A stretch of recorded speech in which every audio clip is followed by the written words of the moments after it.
Amém.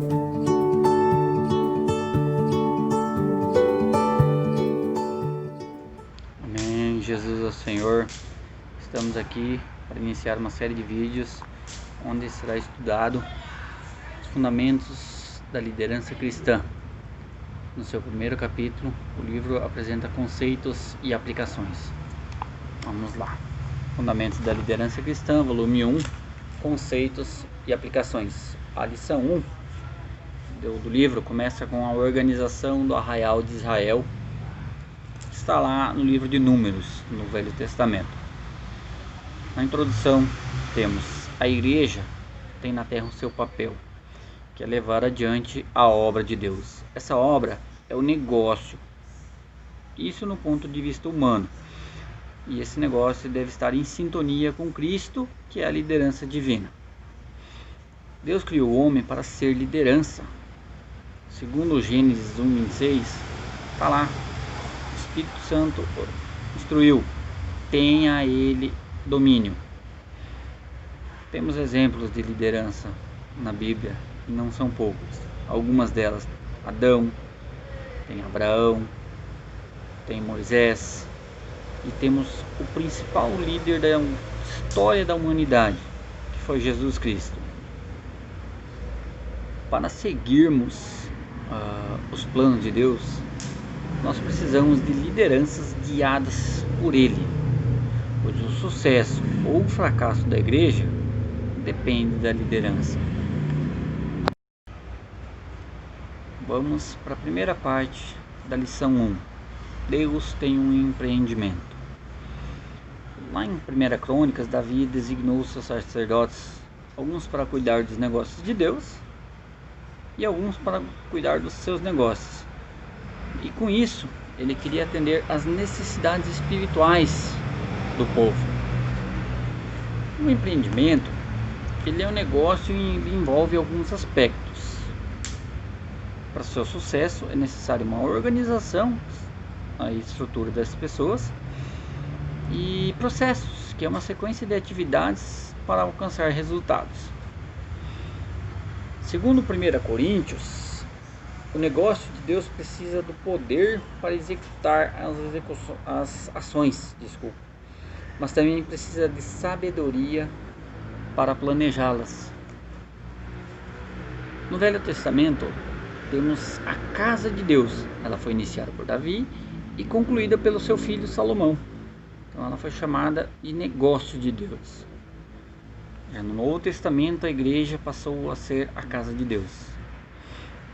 Em 1 Timóteo 3,15, na parte B, temos lá: proceder na casa de Deus, que é a igreja do Deus vivo.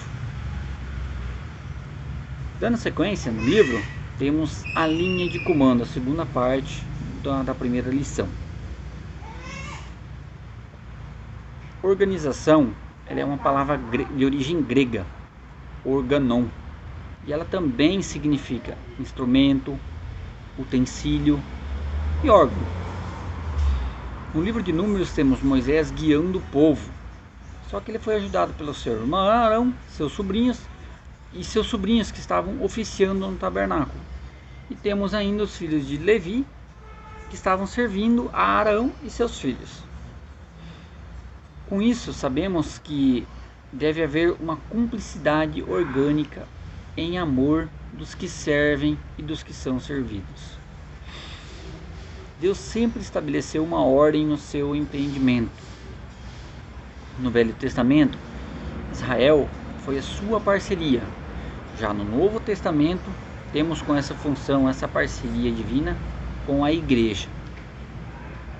Em Atos, temos os apóstolos, os presbíteros, os bispos e os diáconos. Enquanto os apóstolos se dedicam à oração e ao ministério da palavra, os diáconos são chamados para servir os presbíteros e os apóstolos. E não podemos esquecer que tudo isso no organismo divino, a igreja, é comandado por Deus, servindo de apoio para o seu mover na terra. Mais adiante no livro, temos a posição, responsabilidade e treinamento.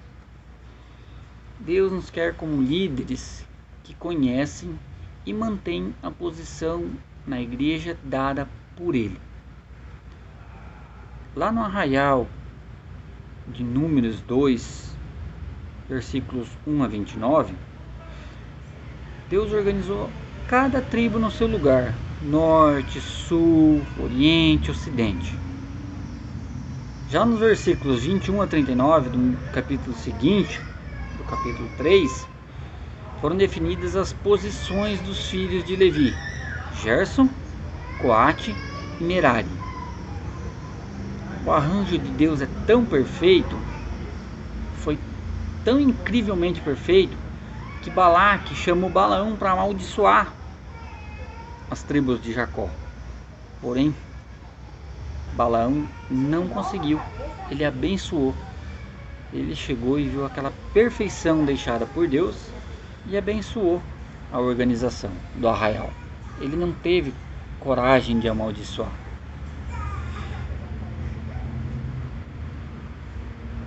Dando sequência no livro, temos a definição das responsabilidades. Nesse arraial, os filhos de Gerson, eles tinham a responsabilidade da guarda e do transporte do tabernáculo, da tenda e sua cobertura, do reposteiro, da tenda e do pátio, das cortinas do pátio e das cordas. Isso está em Números 3, 25 e 26. Versículo 31 tem as funções dos filhos de Coate, que era a guarda e transporte dos itens de dentro do tabernáculo. Já os filhos de Merari, eles tinham que guardar e transportar todos os componentes estruturais do tabernáculo, versículos 36 e 37. Com tudo isso, vemos que a igreja deve detalhar cada serviço com os seus responsáveis. Tem o serviço da mesa, o serviço do pão, o serviço da palavra, e cada um deles com o seu responsável. Mas dando sequência no livro, temos a necessidade de aperfeiçoamento. Em Números, Deus ordenou aos levitas a contar os homens de 30 a 50 anos para que eles servissem na tenda da congregação, E acima dos 25 para servir no tabernáculo. Ou seja, de 25 a 30 anos, eles passariam por um aperfeiçoamento para quando chegar aos 30, servirem na organização na tenda da congregação também. O procedimento quando em marcha. Números 9 e 17, ela nos fala que os filhos de Israel se moviam ou acampavam conforme a nuvem de Deus o guiasse. Se a nuvem levantasse, eles seguiam em marcha. Se a nuvem parasse, eles acampavam. Todo o agir dos levitas era para cooperar com o Senhor, pois eles marchavam quando a nuvem se levantava e acampavam quando a nuvem parava. No viver de serviços da igreja, devemos ser assim: estar prontos para o mover do Senhor, sempre com unidade e unanimidade, para que o Senhor possa fazer grandes obras em nosso meio. Sempre devemos andar no Espírito, no nosso viver diário, e marchar com a igreja como um exército, de acordo com a palavra profética. Dando sequência no livro, Deus precisa de líderes para seu exército. Esse título está na página 18 do livro.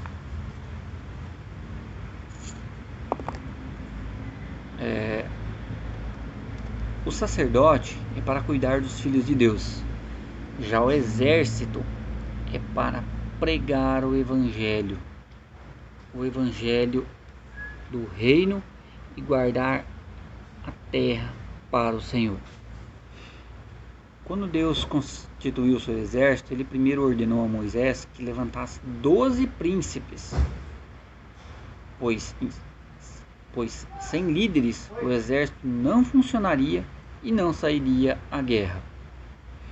Em Gênesis 1:28, Deus ordenou ao homem: sede fecundos, enchei a terra e sujeitai-a. Isso também está relacionado ao sacerdócio e ao exército.